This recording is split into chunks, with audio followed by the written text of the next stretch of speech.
This week, we welcome Rob Allen, Chief Product Officer at ThreatLocker, to discuss why NAC is back, how network access control can protect your remote devices and data. In the leadership and communication segment, CISOs need to consider the personal risks associated with their role. CISOs don't rely solely on technical defenses in 2025. The questions leaders need to be asking themselves, and more. Business Security Weekly starts now. This is a Security Weekly production for security professionals by security professionals. Please visit securityweekly.com/subscribe to subscribe to all the shows on our network.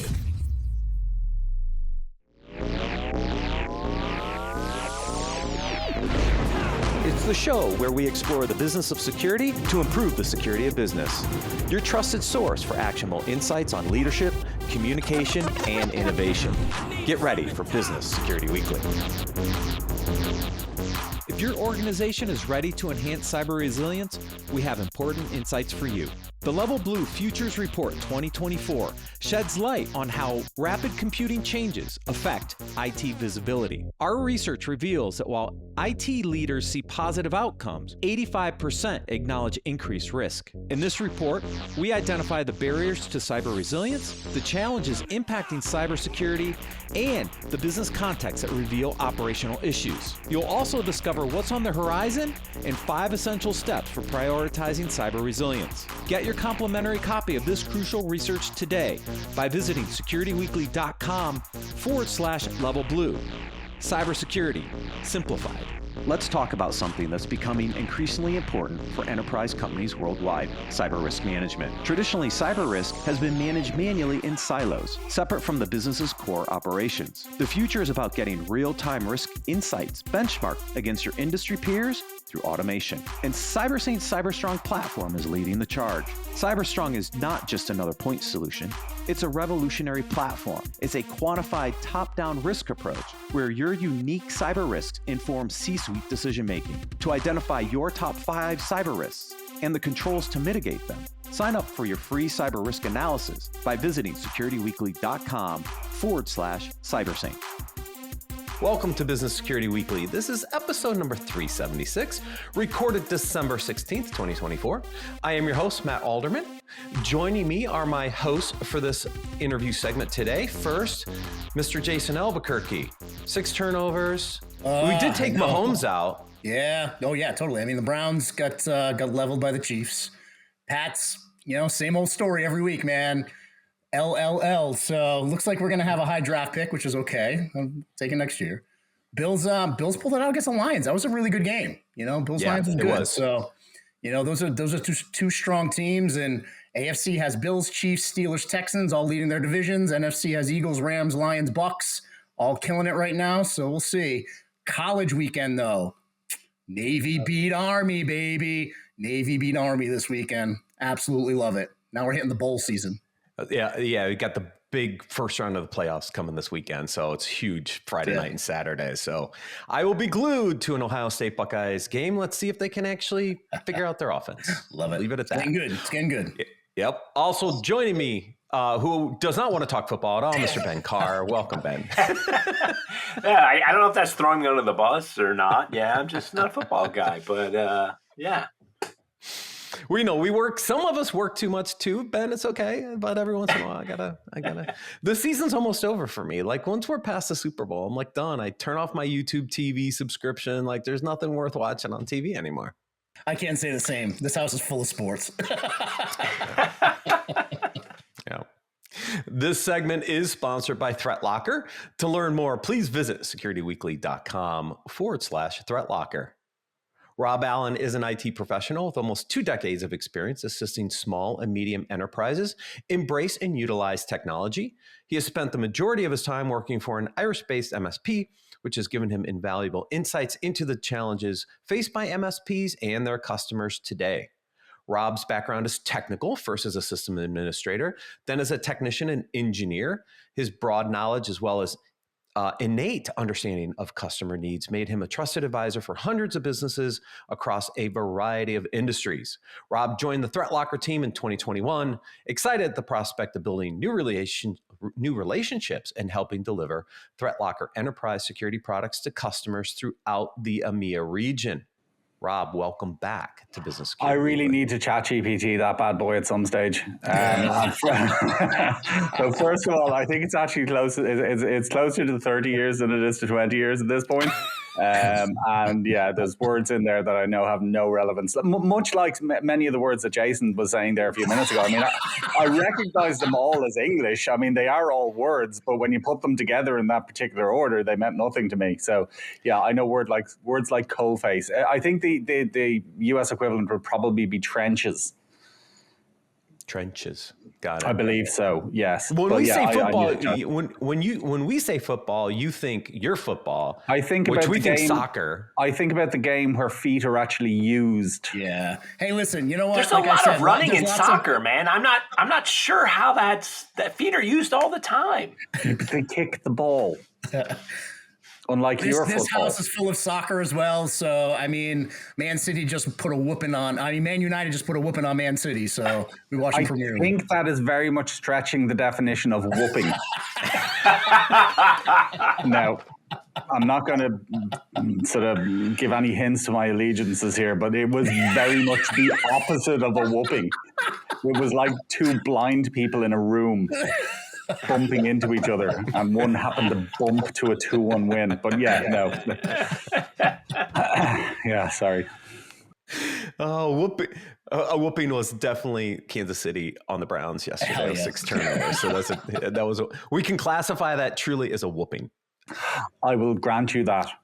All right, so let's get back into topic, because topic is NAC. NAC is back. Like, network access control, haven't heard anything about NAC for a long, long time.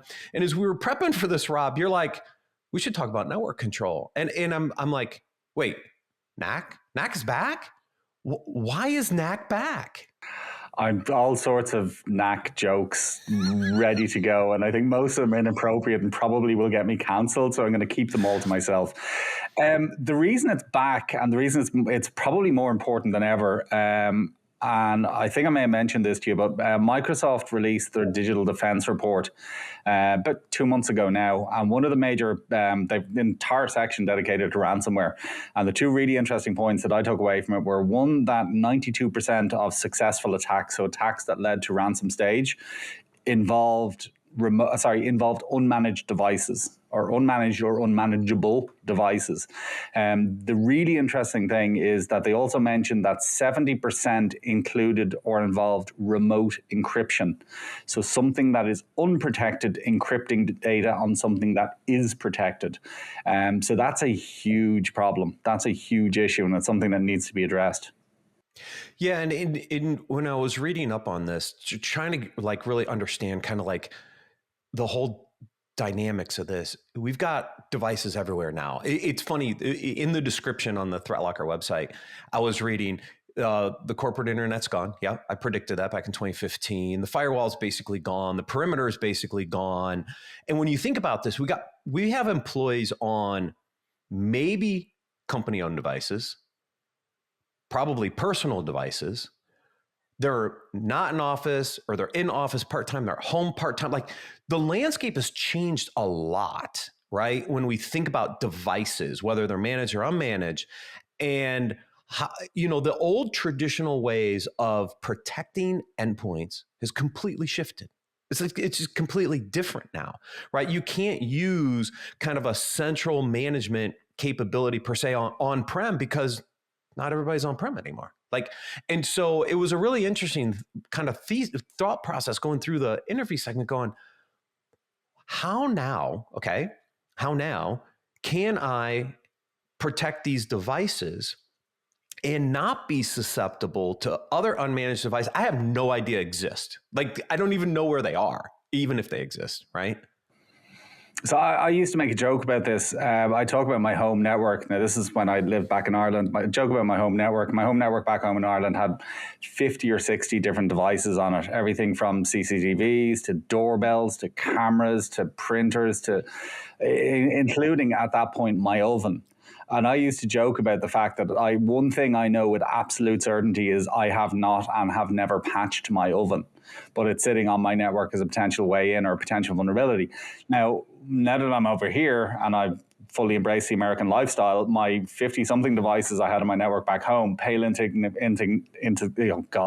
insignificance compared with the many, many more that I've got now, including not only ovens, but also fridges and my microwaves and Wi-Fi as well. But as I said, I've never patched any of those things. They are all there. They're all sitting on my network. But apply the same to a lot of corporate environments, and it's pretty much the same thing. There's so many devices that people don't think about, they don't consider. I had the great pleasure and honor of speaking to quite a number of penetration testers. So we do an event here in Florida every February. I spoke to a couple of penetration testers last year, and they said to me their favorite thing to see on a network is a printer. Because printers sit on the network very often for 5, 6, 7, 10, 12 years sometimes, never patched, never updated, very often using the default username and password. I don't think I've ever seen a multifunction device that isn't using 1, 2, 3, 4, 5, 6, 7 or 7, 6, 5, 4, 3, 2, 1 or some combination of that. But they're sitting on very often very important parts of networks because people need to be able to print to them. So there's so many different examples, so many different things on networks these days that can be misused. One of my favorite, and I know that favorite is a terrible use to word use in this particular circumstance, but one of my favorite cyber attacks over the last number of years was, it wasn't the big one on a Vegas casino recently, but there was one further back in a Vegas casino that the source of the attack was a smart heater in a fish tank. A smart heater in a fish tank was used to breach that network. So there's so many different examples. And as I said, the big one right now is remote encryption. It's unmanaged devices or unmanageable devices being used to encrypt data on devices that are protected.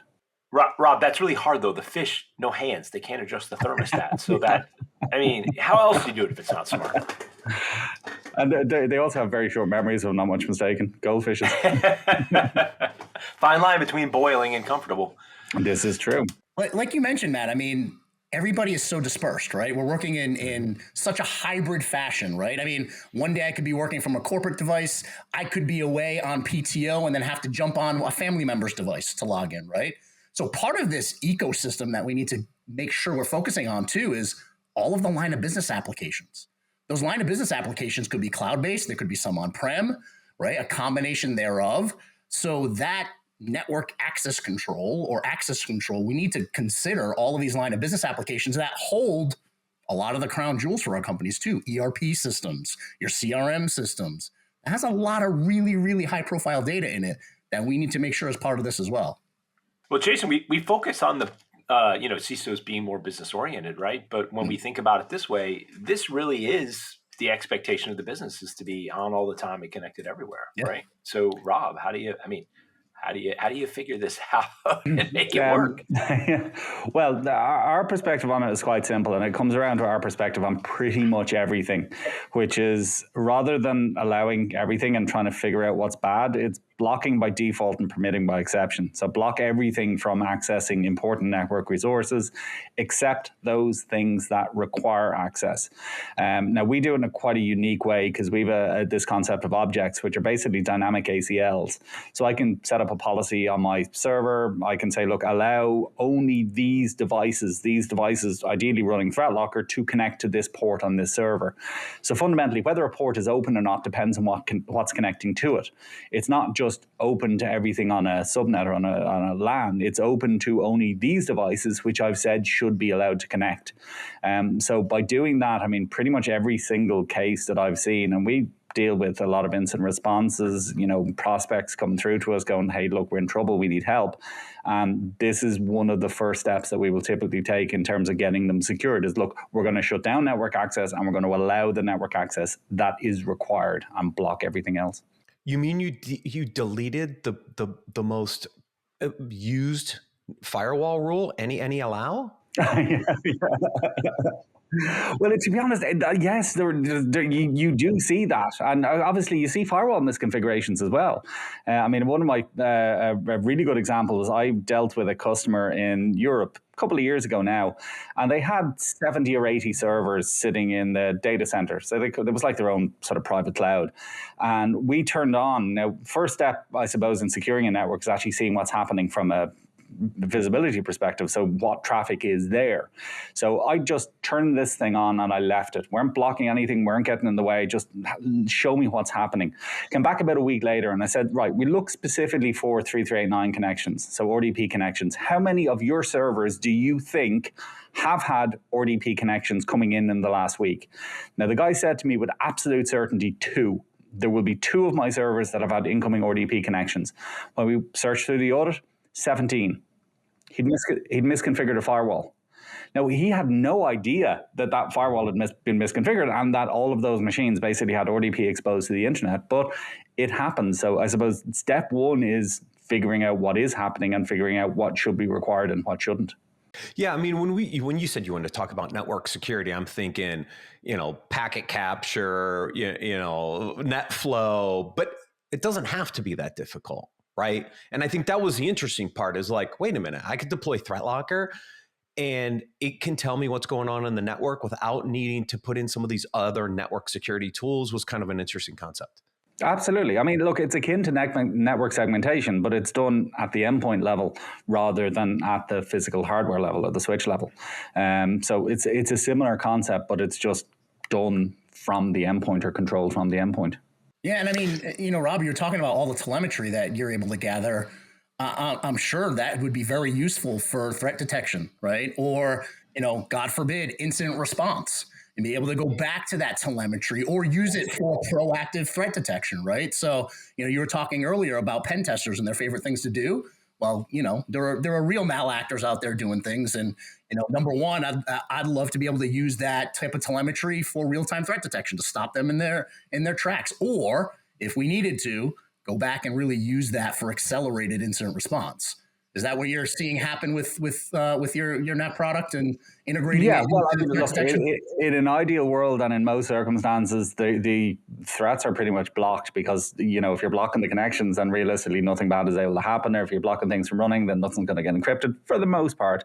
But absolutely, in certain circumstances and certain situations, we do need to go back and we do need to see a sequence of events. What happened? Okay, we saw a remote connection to this machine. We saw, PS exec running on this machine, whatever the case may be. But it's all there. It's all visible. So it is very much useful from an IR perspective also. I mean, look, in the early days, we talked about intrusion prevention systems and blocking. And look, there's a lot of taboo around blocking stuff. How do you get over that hurdle, right? That I'm going to block traffic. People are like, no, you can't stop the business. You can't block anything. How do you kind of overcome some of those objections? Because I think people are still a little nervous about, proactively block? Yeah, well, I mean, there's a very simple answer to that, which is a very important caveat to the deny by default, which is permit by exception. So the permit by exception is what allows businesses work. It's what allows you do what you need to do. It's what allows users to do what users need to do. So permit by exception is a fundamental part of this. It's just after you've permitted by exception, you are denying by default. So that's what I explain to people. Look, permit by exception will allow you to operate. Deny by default will keep you safe. Yeah, it's an interesting way to talk about it. We talked a little bit about, hey, we don't even have to put it in blocking mode.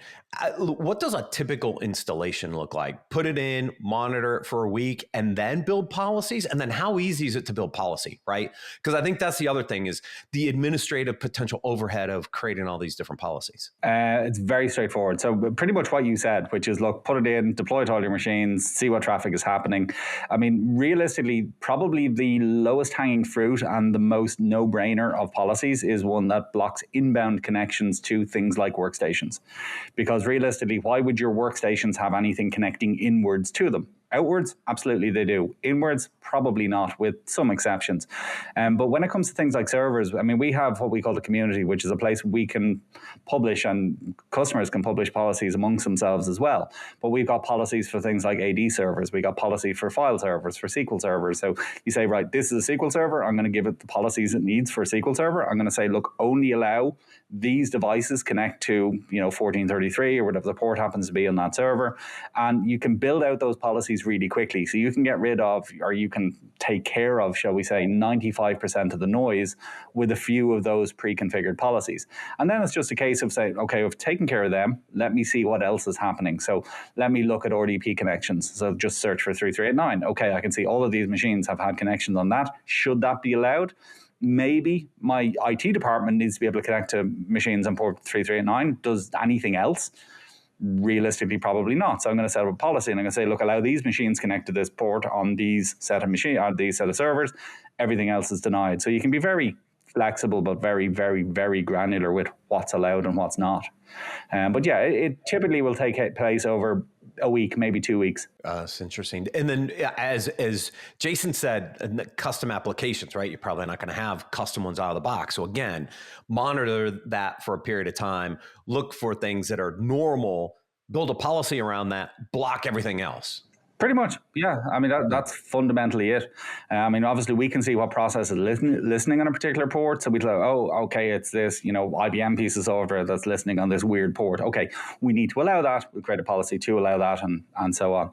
It's not difficult. Genuinely, it's not complicated. It's not difficult, but it is incredibly, incredibly valuable.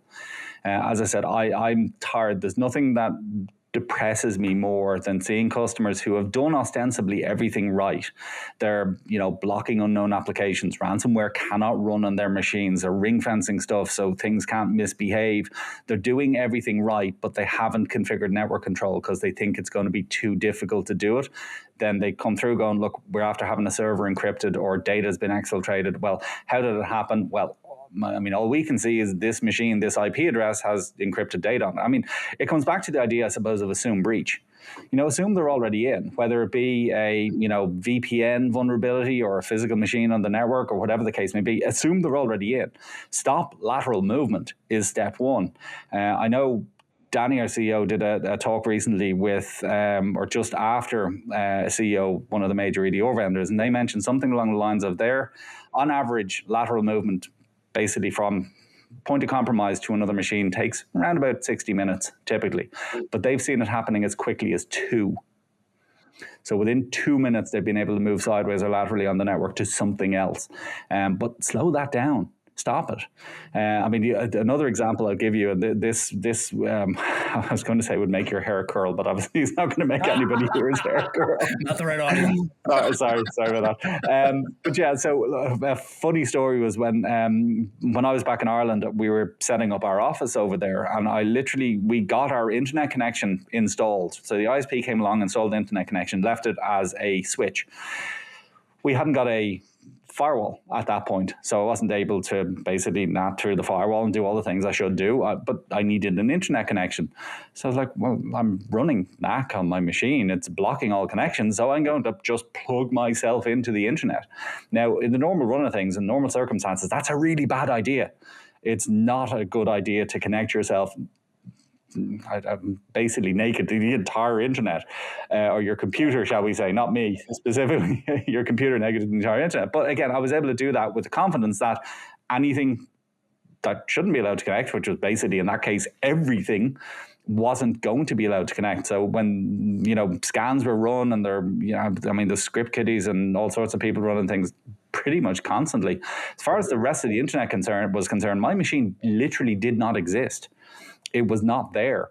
And again, that would apply whether it's me plugging myself into the internet or being in a Starbucks or at an event or in a hotel or whatever the case may be. Nothing can see my machine on the network because, again, I've nothing saying allow these things to connect.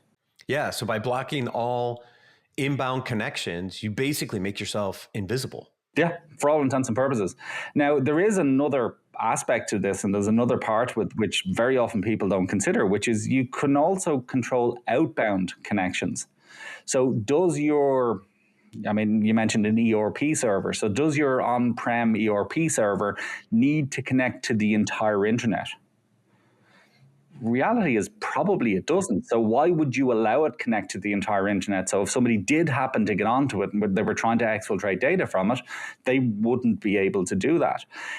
So there's other aspects. Outbound is also important. Probably not as important as inbound, but outbound should also be considered. So when you've finished setting up everything that needs to be set up from an inbound perspective, then consider outbound as well. So does this ERP server, does this CRM server need to talk to the entire internet? No. Well, as I said, why would you let it connect to the entire internet? Block it from doing so? And again, it's going to be a hell of a lot harder to exfiltrate data if you can't access the internet on a machine.